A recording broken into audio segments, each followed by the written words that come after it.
It's time to talk sports. It's Hacksaw's Headlines, a panorama of the world of sports, stories, comments, and opinions. Now, here's iconic sports talk show host Lee Hacksaw Hamilton and co-host John Riley. It's a Thursday in Southern California. Who wants to talk sports? We do. Good afternoon, everyone. This is Lee Hacksaw Hamilton, along with my co-host, John Riley. We welcome you to our weekly Thursday podcast from our studios in San Diego as we head towards a great sports weekend. John, good afternoon. We have a lot of topics. We're going to go a lot of different directions. It's kind of a special day in the world of sports. We're just hours away from the start of the NBA draft, but man, we got a lot to talk about. And before we do that, set the stage for what happens right at the end as we open up the podcast, the live stream for the people who want to be part of Fans Forum. Okay, so yeah, we have a lot on the table, and right now I'm very frustrated with the Padres. So maybe you are frustrated with the Padres. You got to get it off your chest. Maybe you have a question or a take for Hacksaw. Drop your comment in the live stream, the live chat on Facebook or YouTube. We'll get you involved in the Fans Forum segment at the conclusion of Hacksaw's Headlines. And a reminder, if you like what we're doing, please subscribe so you will get the alerts. Get this. We have busted through 1,900. We're almost to 2,000 subscriptions. We wanted to get it to 2,000 by July 4th week. So we invite you to subscribe. That way you get all the alerts. I invite you also to check my website. It's right there across the top of the screen, leehacksawhamilton.com. It is all written. You'll really like what I provide on my internet website in addition to what we do with the podcast. And remember, share. Tell your friends, etc., what we do with the podcast on live stream. Tell your friends what we do with our written website. Give us a thumbs up. Give us 5 stars if you like what we're doing too. John, let's get started. Let's talk baseball for just a brief period of time. Yeah, baseball. I mean, the Padres are up in San Francisco, and the first 3 games of this series, I was about to blow my head off. It was unbelievable. Jekyll Hyde. Please don't use the word pennant contender at this point in time. As the Padres march towards July 4th, they're not out of the playoff race, but they're having a hard time seeing who's ahead of them to try to get to the playoff race. Padres lose 3 games in a row to San Francisco. Bullpen self-destructs. Can't hit with a lick with runners in scoring position. Padres finally play home run derby against the back of the Giants pitching staff and finally win. Thank goodness the Washington Nationals come to town for the weekend series. Maybe there's a chance to take the Giant victory and then parlay it into 3 wins against a ragtag Washington team, but then they go back out on the road. We had talked early in the week, John, on the Monday bonus podcast, that these 13 games were going to decide their fate as to whether or not they could forge their way back into the wild card race. And you lose 3 of 4 in San Francisco. And Padres win. Arizona continues to win. So the Padres come home and they're 9.5 out of first place. There are 7 teams fighting for 3 wild card spots. They're the 7th team. They'd have to get hot, and they'd have to have somebody else start losing, and they'd have to vault a whole bunch of people to get into the wild card race where you say, I feel comfortable catching the Dodgers, catching the Giants, catching whoever is in the other division. So it's a big issue. Padres have gotten much more aggressive on the base paths. There are a lot more bunts that I've seen in the last 5 years collectively than we've seen in the last 3 weeks with the Padres. That's good. Running the bases. Yeah, they're getting some guys thrown out. I understand that. A little worried about fatigue. Yu Darvish has given up 10 runs in his last 11 innings. Really worried, John, about bullpen overload. Get this, their top 5 relievers have made 148 appearances in 74 Padre games. Steven Wilson's thrown 34 games, Tim Hill 32, Hader 30, Nick Martinez 28, even Garcia 24. That's a lot of phone calls to the bullpen over a 74-game schedule that they played so far. So I'm worried about that fatigue factor, both with Darvish, because he hasn't pitched well recently, and obviously what's happening to the bullpen because they keep having to go back to the bullpen. Yeah, it's insane what's happening with this team. How in the heck can all of these guys collectively be playing so poorly? I mean, Soto's been playing well lately and Tatis, but Machado and Sanchez, now granted, they had some good days today, but they've been in a terrible slump. I mean, even Xander Bogaerts isn't performing. All these guys, it's like almost systemic throughout the organization. What do you do to fix this? All you can do is hope they're going to hit back to their averages. Bogart's got an explanation. This wrist continues to flare. That's why he's not what he was at the start of the season. Surely not what he was at Fenway Park in Boston. I don't understand what's going on with Cronenworth. I don't understand Machado's inability to be what Manny has been his first group of years here. And they need those guys at the top of the order to hit because the rest of the guys on that roster historically just don't hit. So it's, I guess the safest word, flawed team. It's just not a complete baseball team right now, and it's really an underachieving team right now. Yeah, it's crazy how frustrating this is. I think it was either Chris Ello or Craig Elston on Twitter was showing the stats comparing Xander Bogaerts with Chris Gomez, our shortstop from the 1990s, and they're roughly on par. And remember back in the day, Chris Gomez was kind of a steady guy, batted 7th or 8th. Xander Bogaerts is like, your cleanup hitter that you're paying $280 million, and he's hitting like Chris Gomez. Yeah, you had 11 years of that to watch. Holy cow. So Padres right now, they're struggling. They're running uphill, and they got a big hill to run because I swear to you, the teams in front of them, I don't think, are going to go on 10-game losing streaks, which would propel the Padres back into the race. Mm-hmm. And the Padres have not shown their ability to run any type of real streak off. I mean, think about this. Giants, flawed roster, patchwork quilt, yes, 10-game winning streak. Cincinnati, 11 in a row. Have not done that since 1957. Wow. Last month, we were talking about the first-place Pittsburgh Pirates. I didn't think it was going to continue. But they had a 9-game winning streak. Orioles had a 9-game winning streak. How could all that be happening? A bunch of it in small market America, and our $253 million payroll can't put together anything more than a 4-game win streak, which is then wiped out and offset by all the problems they have because they keep blowing games, losing games, dropping games to bad teams, losing all these one-run games. Jeez, don't get me started. We keep thinking they're about to turn the corner, and they tease us. And the minute we start to feel optimistic, they lose 3 in a row. I mean, when is this going to end? Jekyll Hyde. Okay, that's Padre baseball. Big night, and we do cover it all on our live stream. NBA draft night in a couple of hours, and we've got deals that have already been made, so we'll mix all that into the equation.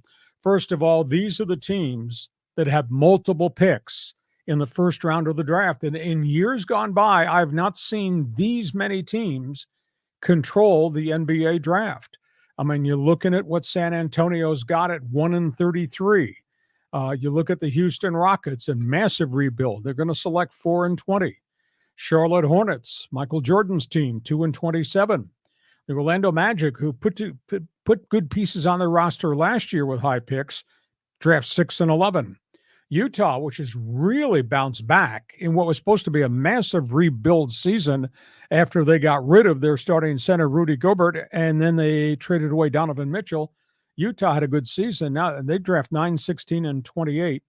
Portland, I think, holds the key to the draft. What do they do with the third pick? If they keep it, they're going to get a really great player. They draft 3 and 28. And Indiana has got to 3 first-round picks. So we have not seen this in a long period of time. And there's going to be shuffling because I think Portland is seriously looking about trading out at 3 to go get veterans. Houston, are they going to trade back to stockpile more picks? Detroit has had good drafts. They haven't started to win yet, but they've had good drafts. Are they going to drop down some? So I think there's going to be some wheeling and dealing amongst those with the multiple picks in their pocket. Yeah, draft night is always just so fun. It doesn't matter what sport it is, but it sounds like the Trailblazers, they're going to keep Lillard. They took him off the trade market. So I bet you they're probably going to trade down and maybe get some veterans. So this is going to be great. But how about the Jazz? I mean, geez, I mean, they have stockpiled so many number one picks. So we're going to see 3 of them tonight, but I think the next few years, we're going to see more and more. Exactly. So we go from that, and let's just talk about the top of the draft board. I'm going to throw some interesting angles to you.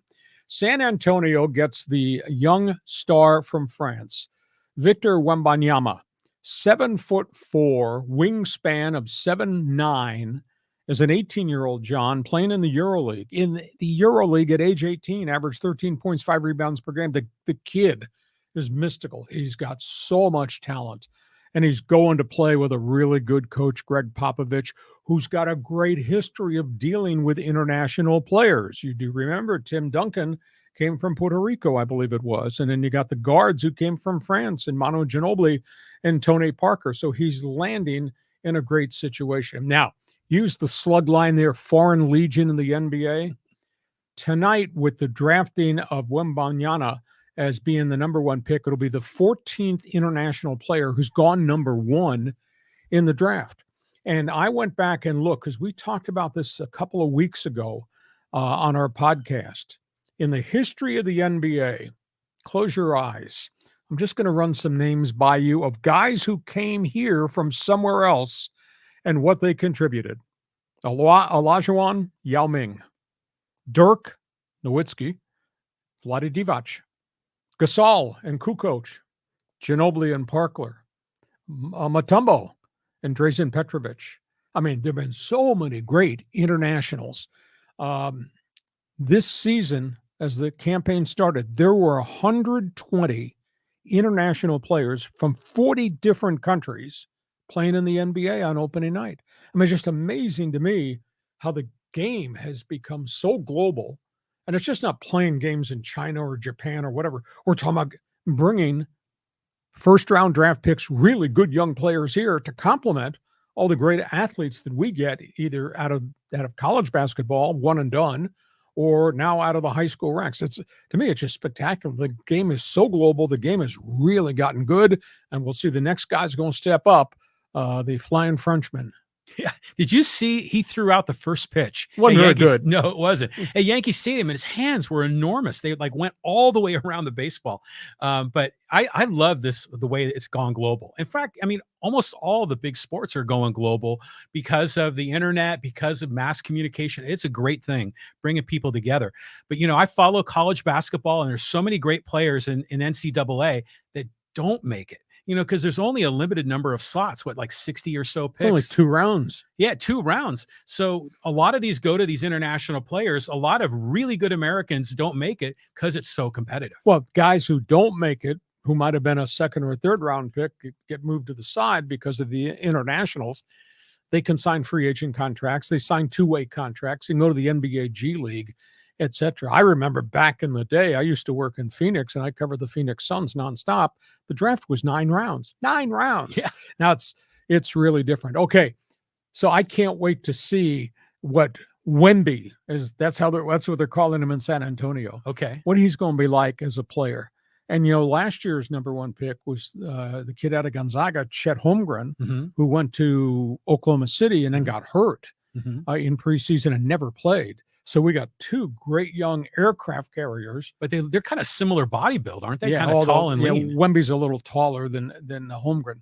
But it's going to be fun because now we got 2 aircraft carriers coming to the NBA simultaneously. Yeah, it's going to be great. On we go. Next question about pro basketball and the upcoming draft. Yeah, Lakers, Clippers. We got to keep an eye on these SoCal teams. And what are you hearing, Lee? Okay, there's a whole bunch of things in play here. This story started to develop about 7 p.m. on Wednesday night, that the Lakers were shopping and taking offers on Paul George, that the Lakers have a massive salary cap problem, have had this history of injury problems with first Kawhi Leonard, Paul George, now both, and they're going to get penalized financially if they get to opening night with the way this roster is constructed with the cost and the contracts.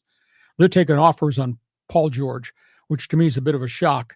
It's not that they would be breaking up the team, because if they move him somewhere, they will get tons of players and draft picks back to complement Kawhi Leonard and the other players they have. But that's one rumor out there, that he is being shopped. The other rumor was that both the Lakers and Clippers were making a run at Chris Paul, who just got traded to Washington. Chris Paul just got traded from Washington to Golden State. Wow. In a mega deal for Jordan Poole, first-round draft pick, second-round draft pick, and some other fringe players. That was a salary cap move. But CP3, talk about an old basketball team. Chris Paul at 38 is joining Curry and Klay Thompson and maybe Draymond Green coming back. Mm-hmm. That's kind of a weird move to give up a young Jordan Poole. Golden State, I think, was moving money. That's why, because Poole's new contract is like $40 million, and he denigrated last year, kind of fell apart.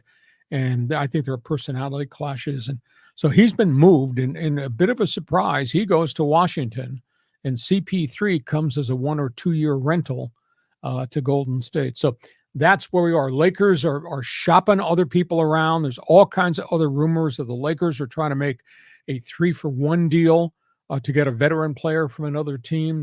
They'd throw in their number 1 draft pick plus 2 of their younger guys. There's talk they're shopping D'Angelo Russell, have not been able to get that. There was a report that the Clippers are on the brink of getting Malcolm Brogdon from Boston late last night, but he's had chronic nerve damage in his elbow, and that deal kind of fell through. So that's where we are. We'll see what the Clippers are going to do. I'd be stunned if they move Paul George, but again, knowing what they're facing financially, and the Lakers, some people, I network would say, don't do anything, just let this thing grow. Others say, no, you got to change it again, which would be the third time that Rob Pelinka has, quote, changed the parts around the 2 superstars, LeBron James and AD. So I put a lot on your table. Go ahead and respond to what you want to talk about. Yeah, the Chris Paul move is interesting to me going to the Warriors, because I think Jordan Poole wasn't happy with his role and his playing time. So now he's been banished to the Wizards. I mean, that's a struggling franchise. What are the Clippers going to do? I mean, if you got rid of Paul George, this was the dream pairing of Kawhi and PG-13, and now they're going to get rid of him? I mean, I don't understand that angle. I mean, those 2 guys, Kawhi and PG, probably take up close to half of the salary cap, maybe. Well, I think they're both slated to make $46 million next season. Wow. And that eats up a lot of the cap. I think part of this is dollar driven. The other part is the injury factor. I mean, they've missed a lot of games collectively over the last 3 years. And this, I think, has become very frustrating to Steve Ballmer, that this is the second time he's put together a great team that they thought was going to be NBA Finals caliber. First was Blake Griffin and CP3, and that fell apart. And now this, and it's duplicated itself again. So part of it's financial, part of it, I think, is the injury factor. One of the teams that's looking for a third piece that might make a big difference is Miami. And Miami's got 4 guards. Miami's got draft picks. The New York Knicks could be part of this equation. The Knicks have got a lot of young people. They got picks they can use. The question is, who can take on the kind of cap number that Paul George has? So I'll tell you, it's going to be an interesting 24 hours marching towards the draft in a couple of hours, seeing what happens after the first round takes place. So that's where we are there. Next topic on the table. Okay. Well, we're talking about the draft here and wondering if some of our local boys have a chance, maybe. Nathan Mensah, what do you think, Lee? Nathan Mensah worked out for 2 teams that I know of. There may be a few more, but he worked out for the Clippers early this week. He worked out for San Antonio, which is kind of unique if they're going to draft Wemby, but maybe they're looking for a backup guy. I think more likely he's going to, instead of being a second-round pick, he's probably going to be a free agent. And that gives him an opportunity, if he gets some type of minimum offer, to pick a team that he might actually have a chance to make their roster. It's probably better to be a free agent than a second-round guy. Second-round contracts are not guaranteed. If you're a free agent, at least I can go to the Brooklyn Nets or the Houston Rockets, who are going to be in massive rebuild mode, get an opportunity.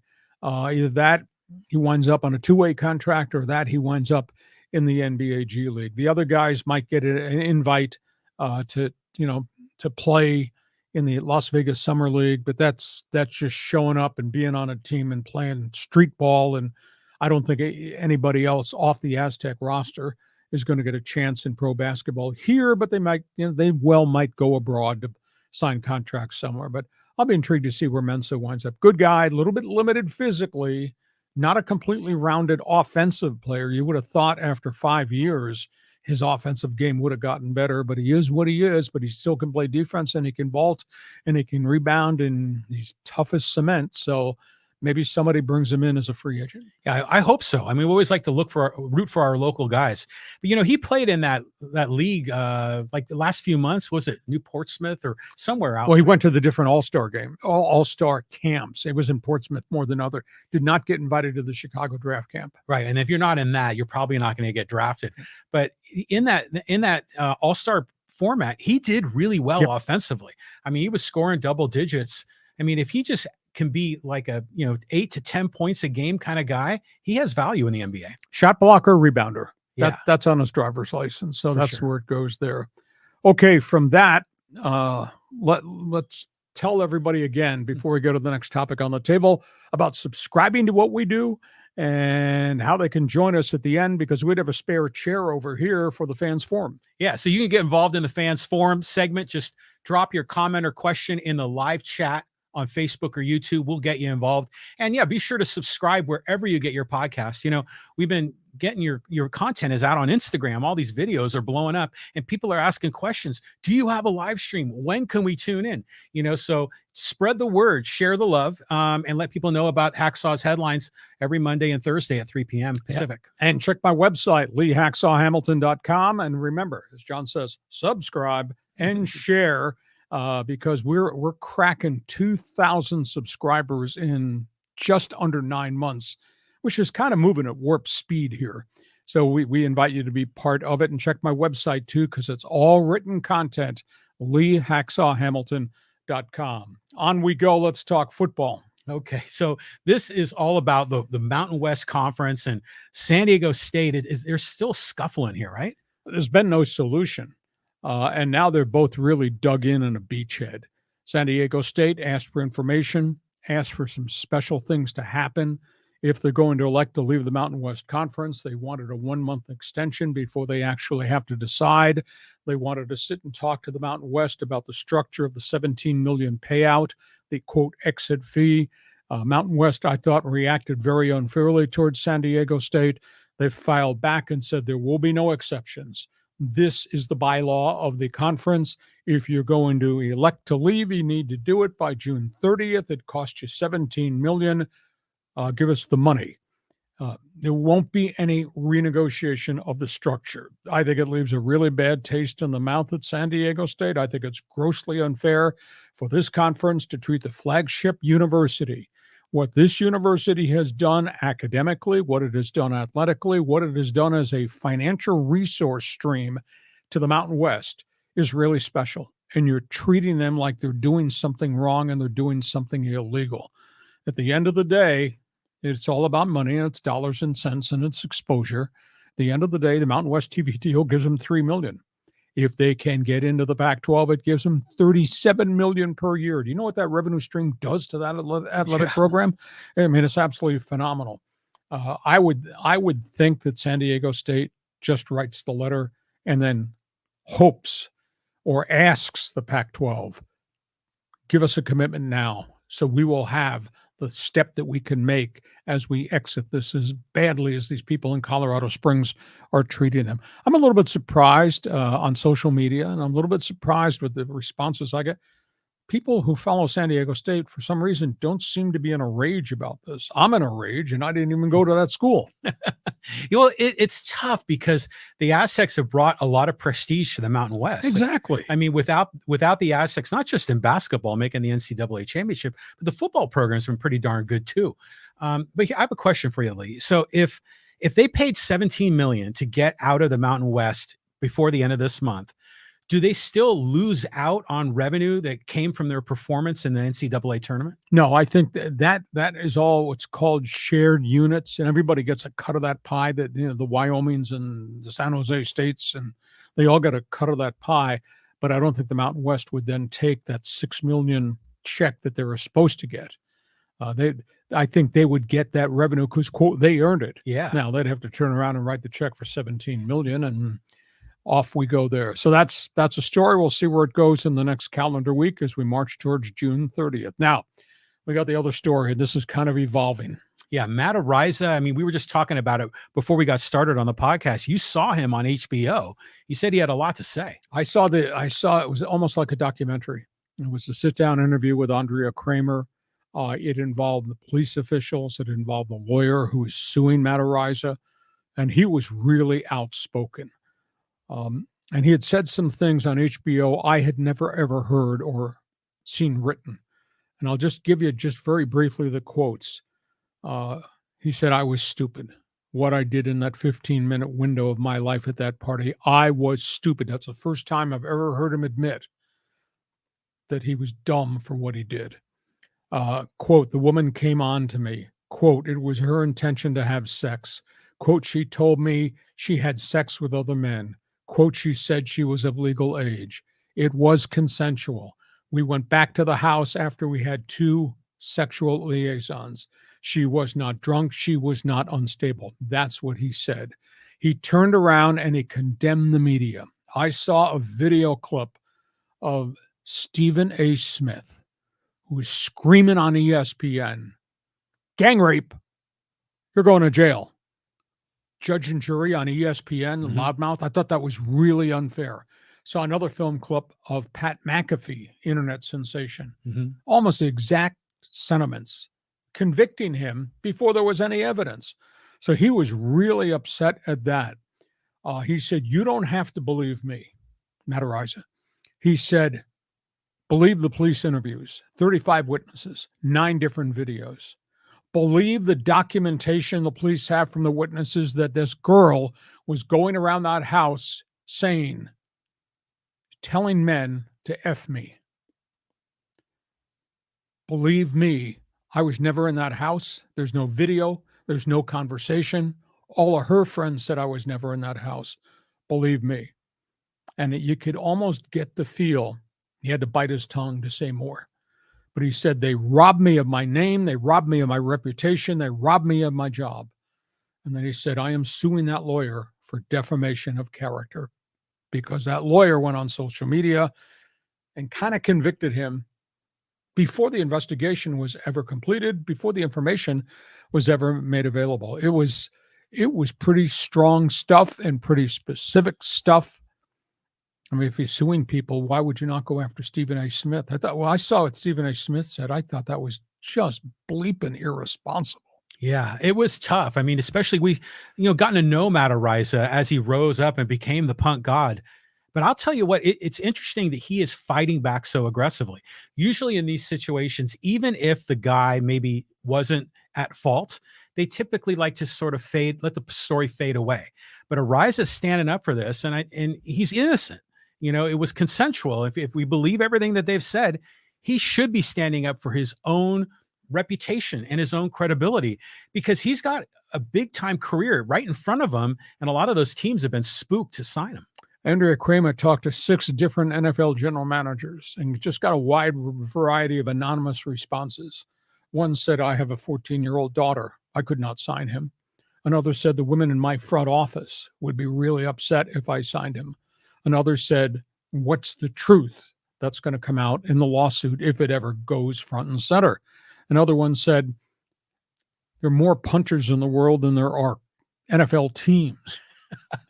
You can go get a punter on any street corner. Yeah. And the most realistic one was Joe Douglas, the only one that identified himself, the general manager of the New York Jets who worked him out, who indicated, "If we have injuries, we will bring him on board, probably on our developmental squad." And that may be the sentiment other places. If Cincinnati suffers a catastrophic injury at punter, or it happens in Detroit or Seattle, maybe he'll get an opportunity. But John, I think you're really correct. He's really trying to rally his career and question the credibility of the people that made judgments. Back when this first broke, I remember on our podcast, you kind of looked at me and I could read your eyes. We were talking about a pretty touchy issue, but back then I said, there's a lot of gray area here we don't know about. There's a lot of he said, she said we don't know about. let this thing progress through the probe and the investigation. And then finally, they didn't press charges because there was, I think, too much gray area and there were conflicting statements. And so we'll see where it goes. But I'm sure you'll be able to find the HBO Brian Gumbel series. It aired last night, and you can be the judge of what he was saying. But I just kind of gave you the capsule summary. Yeah, I'm going to check that out. But, he's innocent. They dropped charges. Meanwhile, there are other guys that have gone to jail and they've been, back in the league. So hopefully these teams give him a shot, a second opportunity. Remember back in the day, the Raiders used to always take some of these so-called, not saying Araiza is a bad character guy, but the Raiders would take those guys. They don't really do that anymore, do they? No, because these guys get disciplined by the league. Yeah. I mean, there's a lot of discipline that gets handed out for anything and everything. Tyreek Hill, Miami's in trouble. Allegedly assaulted a guy at a marina over the weekend.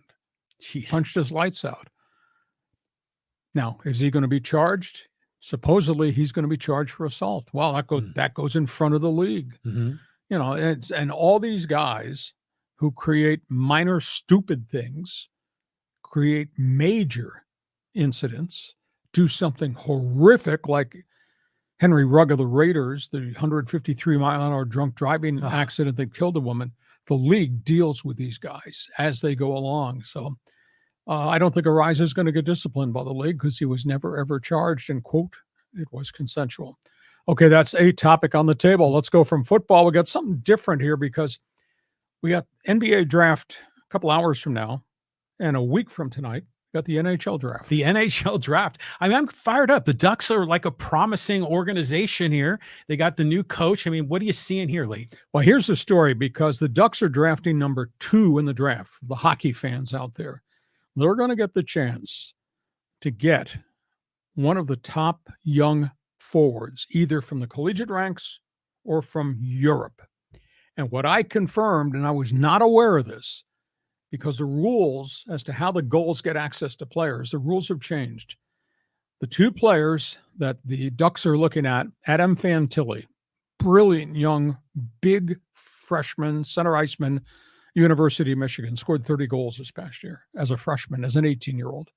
He is one. He'll be on the board at the second pick when the Ducks choose. Or 6'3" winger Leo Carlsson, who plays in Sweden. I think he scored 16 goals, which is pretty significant for an 18-year-old.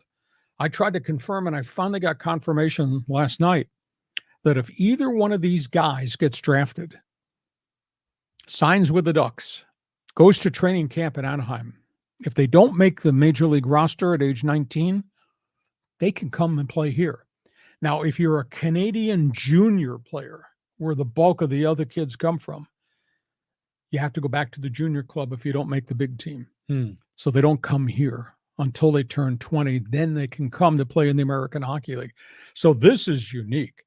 If either one of these kids, if it's not Fantilli, if it's not Carlson, either one of these kids don't make it up there, they could be assigned to come here and begin their pro careers. And you take that number 1 pick, which is really high, and you add it. They've got 5 defensemen coming in who are now age 20 or are Europeans at age 19 that can come to San Diego. I think are going to start the season in San Diego.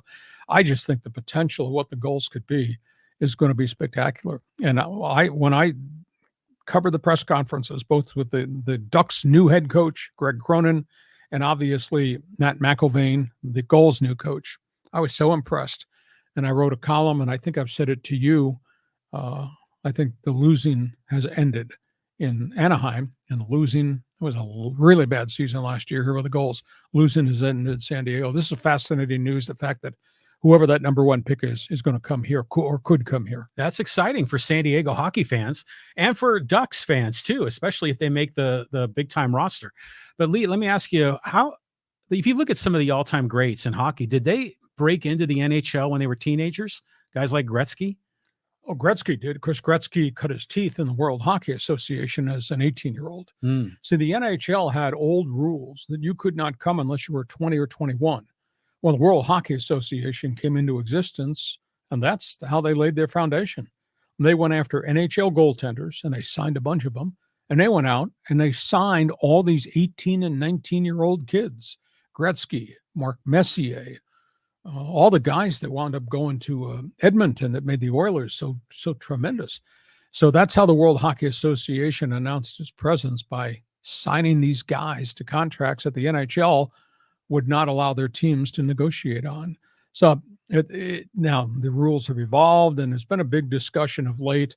Should we put the draft age back to 20? Because is it really right to have an 18 and 19-year-old who's not ready to go play? And do you want to strip the junior teams of all their stars? Because that's a business too. I mean, you're in Kingston, Ontario, and that franchise is the team in that community. And all these other places across the Ontario Hockey League, the Quebec League, and the Western Hockey League. So the NHL keeps going back and forth. What should the draft age be? Should we have an exception rule where you can draft an 18-year-old and send them to the minors? Or do we keep it intact so we keep the junior teams, the Quebec Remparts, et cetera, really viable by sending their superstar back at age 18 and 19 to play one more year in junior? So the rules have changed. They continue to negotiate that. Okay, from hockey, Pro Golf Tour continues to be a topic on the table. Yeah. I mean, have they reconciled? Have they come together officially yet, the LIV and the PGA? PGA Tour is in Connecticut this weekend for the Travelers Championships.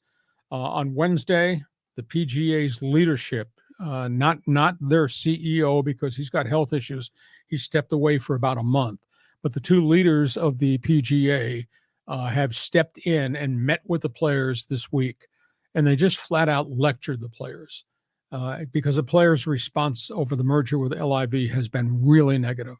And their comments were, in the lecture, we have a business model. We are forming a different venture with the European Tour and with LIV's financing. It's going to be called New Company. New Co is going to run everything business related to the PGA Tour: money contracts, merchandising, marketing, sponsorships, etc. But they told them PGA is going to run that. We are going to run New Co, the business side. And by the way, you guys who are loyal to us, you're going to get a cut of the profits from New Co. By the way, we are running all the golf tournaments here, abroad, and anything new we create, it'll be out under the PGA flag. So they were just really strong, and they said, we don't have the formula yet, but please understand the guys who defected to LIV are going to pay an entrance fee to buy their tour card back because they violated their tour card. So it was rather a strong lecture from the PGA, but I'm sure there's a lot going on behind the scenes about the absolute structure of what they're going to do and who's going to run it on behalf of the PGA. And I think more data will come out. And I do think the blow up and everything that came out initially has kind of subsided. I think there's been a cooling off period. Yeah, well, I think people are realizing how much money's on the table. Oh, enormous volumes. So they're looking at that. But it's funny. We talk about, is this a merger? Is it a takeover, a buyout? They, even in the corporate world, they talk about mergers, but they're never really even Steven 50-50 mergers. See, once we get a look at that org chart of this new organization, who's the president, who's the CEO, if they're coming from LIV or PGA, that will tell the story of who the top dog is. Well, Jay Monahan, who's on a health leave of absence right now, is the CEO of the new group, New Co. He will be the CEO. Now there'll be LIV people beneath them. I don't think Greg Norman's going to be part of this equation at all. But, they tried to put the players' anger and their worries to rest by just structurally announcing this was not a takeover.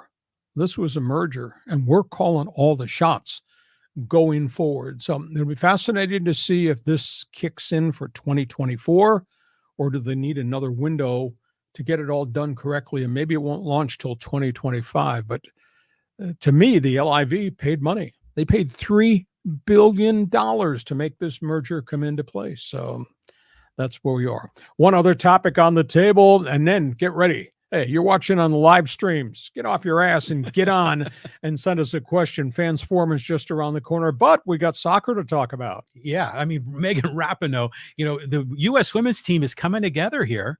I've been seeing even Taylor Swift is kind of pumping up the team. Well, we've been talking extensively about Team USA soccer and obviously Greg Berhalter and Christian Pulisic and the Stars and what happens in the Nations League and the Gold Cup tournament for the men is just around the corner. Lost in all the conversation is the fact that July 20th, Team USA begins play in the World Cup. Awesome. Going to be down under. Now, I'm not real good with math, so I don't know what the time zone difference is, but they're going to play in Melbourne, Australia, and in Auckland, New Zealand. That's where the Women's World Cup is going to be held. So they've just announced this roster. We know marquee stars, the great veterans that have made women's soccer really special. Alex Morgan is going to lead Team USA. Megan Rapinoe at age 35 is coming back. Julie Ertz has come back from injuries. And a bright young 18-year-old speed goal scorer, Alyssa Thompson. Those are the four really recognizable names. Tough part is they have lost their captain. She's not going to be able to play with a knee injury. The other unique thing is the marquee names somehow going to be complemented by 14 rookies who've never stepped on the pitch in international World Cup competition. 14 young U.S. women will be part of that roster. And they'll play in Group E. They will play Portugal. They will play Vietnam. They'll play the Dutch in Group E play. And it all starts, circle your calendar. I don't know what you're doing, but I know what I'm doing on July 20th. First round game, Team USA in action in the World Cup. So fascinating going forward. Yeah, that's going to be a lot of fun. I mean, following the women's team, because the women have come so far, Now, are they the favorites going into this? I know they've won a number of cups. Well, they won back-to-back World Cups. And, I mean, they've been knocking at the door prior to that. I think they have to be viewed as upper echelon, probably the one that come out of their group. But, boy, you got so many young players, new goaltender, and 14 rookies. Mm-hmm. That's a lot of people who've never walked on that pitch and actually done that in pressured times. But it's Team USA, and they have grown so fast and become so really good globally. And America is going to be waving the flag on July 20th. Oh, you know it. I mean, especially when the Wave play over at Snapdragon, they get big crowds there. I mean, it's nice to see women's sports, particularly women team sports, really getting a lot of fans and support. So it's just going to be a great summer for soccer. Okay, ready, set, go. Fans forum. Who's got questions? We got answers. Just fire away here, John. They're your best friends. Yeah, here we go. This is from Justin C. He says, did the Chargers hire Kellen Moore because they know he would take a low salary for an opportunity to be a head coach in the NFL? Well, when they fire Staley. I'm sick of these first-timer head coaches. It wouldn't surprise. Well, Kellen Moore had accomplished a lot in Dallas. They've been beset by injuries. Last year, I think, was a bit of an aberration. The year prior, Dak Prescott put up some really good numbers, and he had suffered a really bad injury. Last year, the Cowboys' offensive line was just shredded. I mean, they lost their left tackle, their right tackle, one of their guards, their center had to leave football. They just weren't the same football team. I guess to a degree, maybe he was forced out by Mike McCarthy, who I think, came to the conclusion, I want to run what I want to run, and let me call the plays rather than him. That being said, this guy had done some really good things with Dak Prescott. So I don't think there's any phony baloney here. I think this guy's on a fast track. He's interviewed for college jobs. He's interviewed for a couple NFL jobs. So I wouldn't condemn him yet. Now, he goes in and he works for Brandon Staley. Staley's turned the offense over to him. And Brandon Staley's run, I don't think they've had guys with this kind of creative juice. And he walks into a good situation. I mean, you got Justin Herbert, and you got 3 pretty good wide receivers. You got a pass-catching tight end. You got Austin Eckler, and you got the quarterback. And you got a rebuilt offensive line where they've spent all these resources to get number 1 draft picks to play up front. I just think offensively they're going to be dynamic. So I'm not critiquing Kellen Moore because I do think there is a track record. He's been on a faster track to become somebody's head coach, but going to another team as a coordinator and bringing everything he learned in Dallas under Mike McCarthy, I think is just positive for the Chargers offensively. Defensively, I think I've got all kinds of reservations. Well, do you think Kellen Moore brings in an offensive playbook that's going to be dramatically different than last year? So it's going to take a while for these players to kind of ramp up? They're going to add some stuff different types of route trees they run. This is what I was told. I don't think the terminology is going to change, but he got hired so early in the process that he's almost lived with Justin Herbert at the facility. He said that we both put things into the new Charger playbook. And some of it was what he did well and really liked. Some of it was what we saw in video, how he linked up with the receivers and the different routes. And some of it was my stuff that came from Dallas and the route trees and how we build what we run, whether that's throw deep, throw slants, throw outs, run the ball, play action, throw to the backs, different use of the tight ends. So you got bright minds. I mean, Kellen Moore's a bright mind. No doubt Justin Herbert is brilliant, maybe bleeping brilliant. So I think offensively the Chargers are going to be good. So I won't subscribe to what he said about another one and done guy who's cheap or failed. Kellen Moore's not failed. Yeah, it's going to be fun to see how this all turns out. I mean, they're getting ready for camps here pretty soon. End of July. Yeah, it's coming fast. Okay, here's a comment from Manny. He says, "Do you think that today's NBA draft will be a quiet one, or are there going to be multiple trades?" Rumor mill is trades everywhere. Off the top of my head, are the Clippers going to trade Paul George? Off the top of my head, is New Orleans going to trade Brandon Ingram? Off the top of my head, is New Orleans going to trade Zion Williamson? Off the top of my head, how's Miami going to go get a third star when everybody now has stars? Off the top of my head, is Phoenix going to find a taker for DeAndre Ayton? Off the top of my head, what Portland said last night, does it stay in effect with Damian Lillard? Will he get traded? Off the top of my head, these rumors that are flying out of Madison Square Garden that they might trade Julius Randle or they might trade their former number pick Obi Toppin.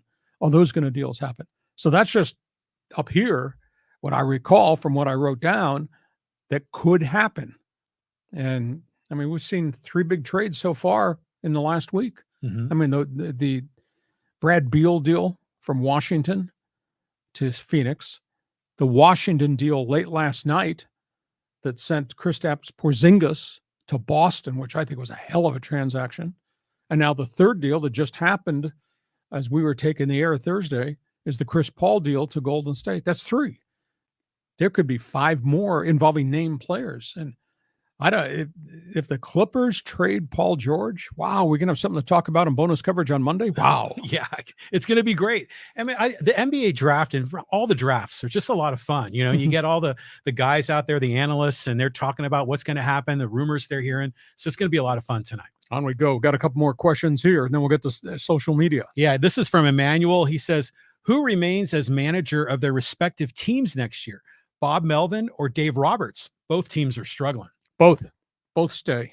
Yeah. Now, Melvin and hitting coaches and front office and analytic people, they better figure out why these guys aren't hitting back to their career numbers. I mean, these numbers are really grossly down. If a guy's hurt and Bogarts is banged up, I understand why he's hitting 190 in the last month because of the wrist. But I have no understanding why Soto's not hitting 290 in Petco Park and why Manny is having the worst year of his career. I don't understand what's happened to Cronenworth, except scouting reports maybe have figured him out. But it is a funk that is really bad. But I don't think that they're going to hit the eject button on Bob Melvin. And I think Dave Roberts is safe. Dave Roberts has got the highest winning percentage of any Dodger manager in history. That includes Tommy Lasorda. That includes back in the day, Smokey Alston.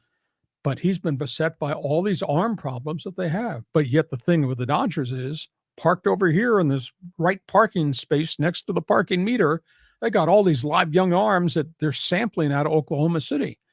And as long as those guys don't break down, they got more guys coming. And there's no doubt the Dodger veterans are just hitting the hell out of the ball, home runs, especially the top of the batting order. So I don't think, in all honesty, I don't think any of those guys are in jeopardy. But if A.J. Preller were to hit the eject button on Bob Melvin, if this turns out to be a non-playoff season, there might be some screeching and howling in San Diego. And I'll say this, and I like A.J., and he grew up next to the town that I grew up on Long Island. So we joke about it all the time.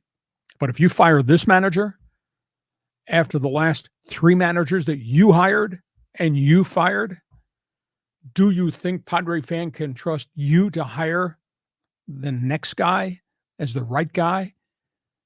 Because Melvin, Tingler, Andy Green, and the way they treated Bud Black, those were all his decisions. So there'll be some accountability if this doesn't work out.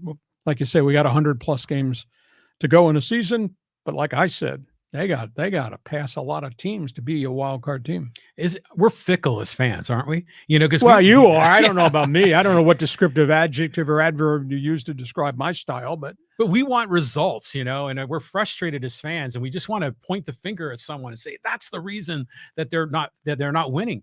But when Bob Melvin was hired, it was like the Padres hired, I don't know, the best possible manager they could have. Well, he was accomplished, and I remember one of the first podcasts we did, one of my phrases was, there's nothing that's going to happen to him here in San Diego that he has never ever seen before.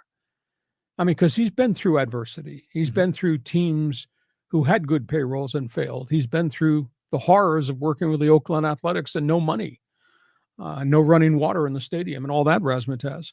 Now, maybe he's never had a stretch where he's had as many big money, big time productive players not play well. Maybe this is challenging his soul right now. But I thought it was the right hire because he's experienced so many things. Yeah, I'd love to be a fly on the wall in the clubhouse. What's your sense of what's going on behind closed doors? Do you think there's any bad juju, bad chemistry going on?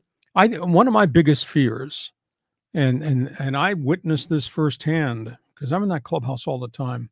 I witnessed this firsthand when AJ came here and he made all those wild deals at the first winter baseball meetings when it was held downtown at the convention center. And he brought in all these guys, all these name guys who had success. He paid a price to get them. And he paid them a price to play here. And they didn't pan out. And I got a sense, because I was in that clubhouse a lot, they became independent contractors. Hey, I got my money. Did you get yours? Well, I'm getting paid on the 1st and 15th of every month. Well, if we don't win, I'm still getting paid on the 1st and 15th. That's what really bothered me about the Matt Kemp, Justin Upton, Melvin Upton consortium. It really bothered me. It pissed me off to have to deal with these guys and listen to the junk they were saying when I didn't see the passion to be a leader, etc. So it's a tough call. I hope this group does not flip into that. But I do get an uncomfortable feeling, and I talk to other baseball people that say they've underachieved because a bunch of them don't really feel the need to do it because they already got their contract. And that's a horrible thing to say. I hope it's not true. Yeah, I hope not either. But, maybe they're thinking, hey, he makes all these deals to get new guys in, but he's also sending guys out. So maybe they could feel a little bit, I don't know, maybe not as valued on a human level. Certainly they're getting valued in terms of their paycheck. Hey, you can't trade guys on 10, 11, and 14-year contracts who are in the Padre batting order now. Yeah, you can't. This is what you have, and this is what you're going to be stuck with and have to live through. Damn, they better start winning. Okay, let's move on. You got a couple other things here you want to go on social media. Yeah, we do. Got some good social media comments here. And let's go here. This is a Bob Huggins comment from Film at 11 on Instagram. Huggins has a huge ego. Ain't nobody talking him into rehab until he himself is ready to go. Well, he has to look in the mirror and admit he has an alcohol problem. And anybody that does a 0.21 blood alcohol count has got an alcohol problem. He's got an addiction. And if he refuses to see it, then his career is over. I would have hoped, and John and I talked about this after the first incident a month plus ago in Cincinnati, the radio interview, that he went off on a really bad, ugly tangent. And I kept saying, who the hell says stuff like that in public? And I remember saying, maybe he needs to be evaluated for a substance problem. And it was a substance problem because you don't blow 2.21 unless you're really sick. My only point being, and I said last week that, maybe one of his former players, and he was really close to Nick Van Exel, the Laker guard, and Kenyon Martin, who played up in Denver. maybe one of them can step forward. Say, I care about you, coach, because you impacted my life. I care about you. We think you need to go to rehab and go intensive rehab, and intensive rehab works if Bob Huggins is committed to work it. So does he have an ego? Yeah, there's a hell of a lot of guys got ego, but obvious to me, he's got a terrible substance abuse problem. It's sad because I've known him since 1980. Well, isn't it interesting how so many college head coaches become like father figures for their players? And there's this amazing love that can exist.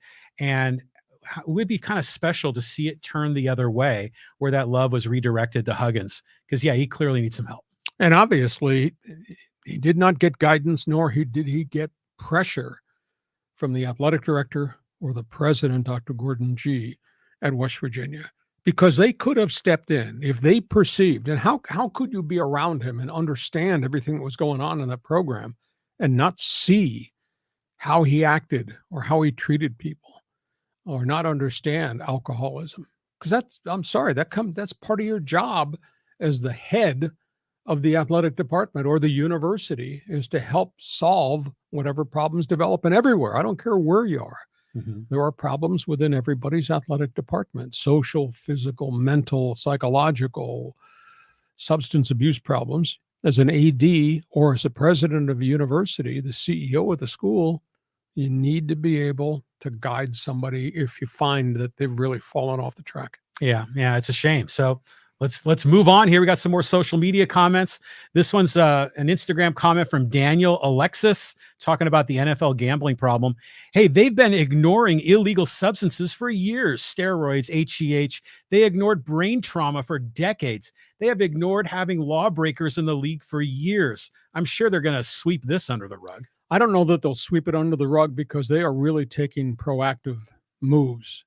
At the just completed OTAs, they had a league official meet with every roster player in a group team meeting, and they ran a video, and they came up with 6 key points that they presented to every players about what you can do and what you cannot do. And that includes not being part of sports books. That includes not betting from the facility or anything while you're with the team, and obviously not betting on NFL games. So I think each thing carries a different agenda. You have to deal with the Players Association too. You just can't mandate this law. That's why there was a long time for them to get in the collective bargaining agreement drug testing, blood testing for HGH. They had to really negotiate the extensive amount of discipline they would hand out to players as it relates to guns, domestic abuse, really bad stuff.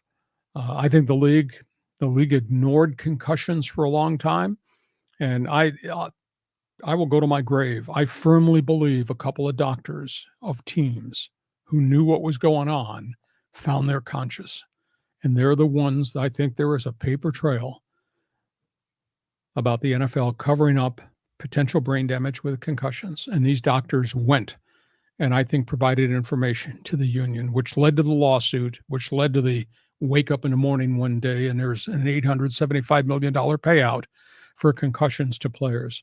So the league's been dragged into some of it. The other of it's been dragged out because it has to go through the union and it's got to be a joint decision there. So it's a complicated answer, but I think the league is doing much better now, taking care of the players. They have to, because the league is not Roger Goodell. I'm sorry. The league is not Spanos.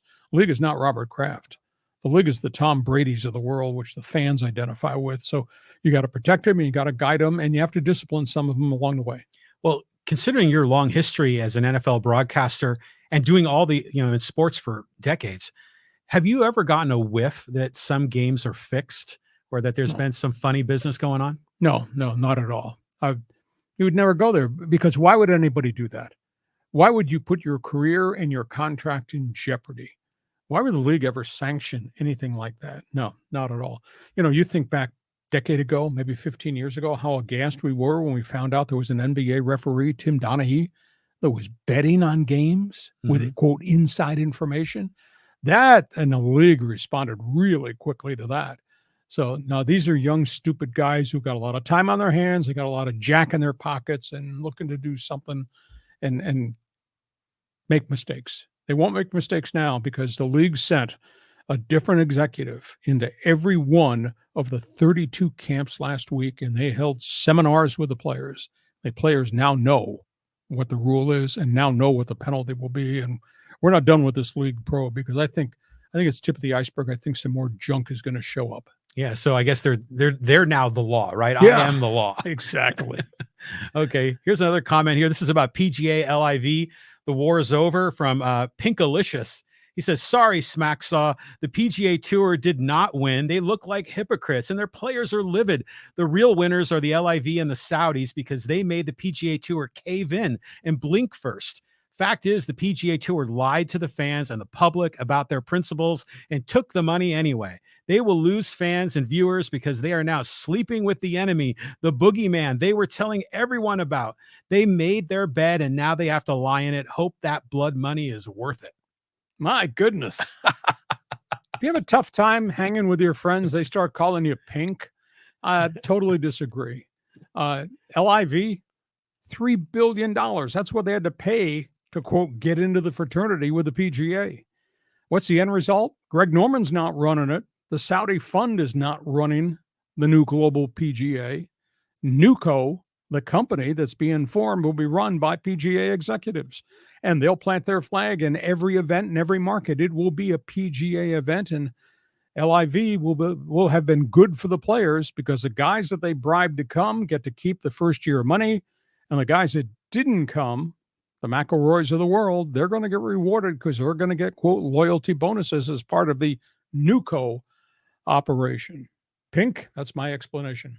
I mean, what else can you say? I think the proof will be in the pudding when these executives come together. We see what this NUCO is about, see what the players feel about it all.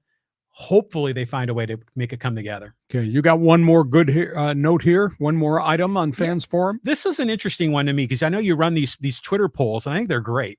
And one of them you dropped out there is, do you like the ghost runner at second base to start extra inning games? And the fans pretty much 2-1 don't like the ghost runner. That's interesting. I like the ghost runner because it creates opportunity for strategy, put the ball in play. And, with the wear and tear factor on pitching staffs, you can't have a 15-inning game. It destroys your pitching staff. And arms are so fragile now in the game. I think the most of the people like it. USA Today just ran a poll, came out on Wednesday. They interviewed 100 of the top names in baseball and asked them about the new rules that have been instituted, the shift, the ghost runner, the pitch clock. And the poll was like 5-1 in favor of the new rules because I think it protects the players. I think it obviously speeds up the game, which is good. And I think there's a lot more strategy. And I'll tell you, starting with a guy at second base in the 10th inning or the 11th inning or the 12th inning, yeah, there's pretty good pressure points there as to what you're going to do and how do your pitcher handle it. And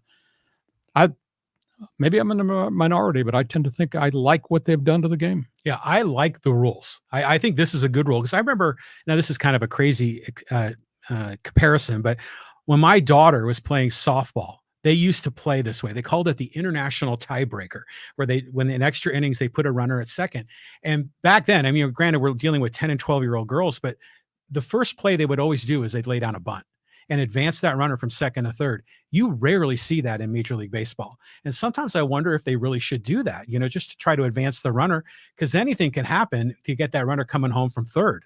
But it seems like a lot of the testosterone kicks in, and these guys all want to hit a bomb, and they're swinging for the fences rather than playing small ball. Yeah, and they'll try to evolve the game. Now we've just come through really bad experiences with catchers blocking the baseline and the interpretation. And don't get me started on that.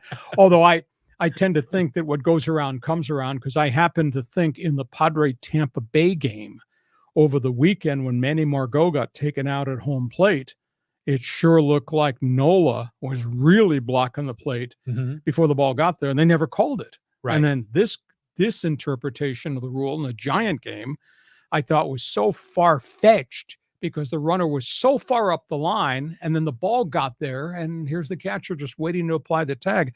I don't know that Sanchez was blocking it.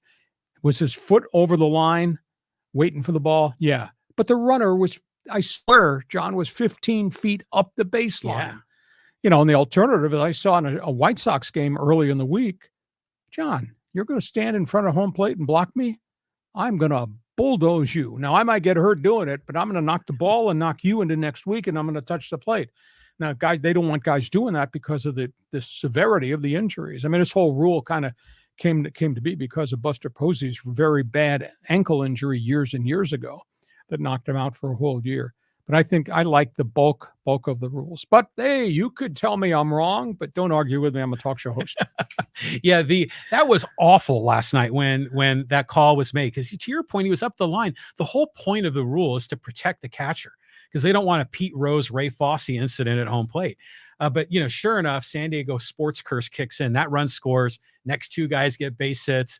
I mean, that should have been a 2-1 Padre victory. It ended up being a 4-2 loss. Yeah, the interpretation of the rule, there's a gray area there that I didn't buy. But I think for the most part, the rules have really added zest to the games. And a guy out at second base in the 10th inning, I buy that. Hey, listen, we hope you've enjoyed our regular Thursday live stream podcast. We invite you to tell all your friends about everything that we are doing. We're here Thursdays. We do bonus podcasts on Monday.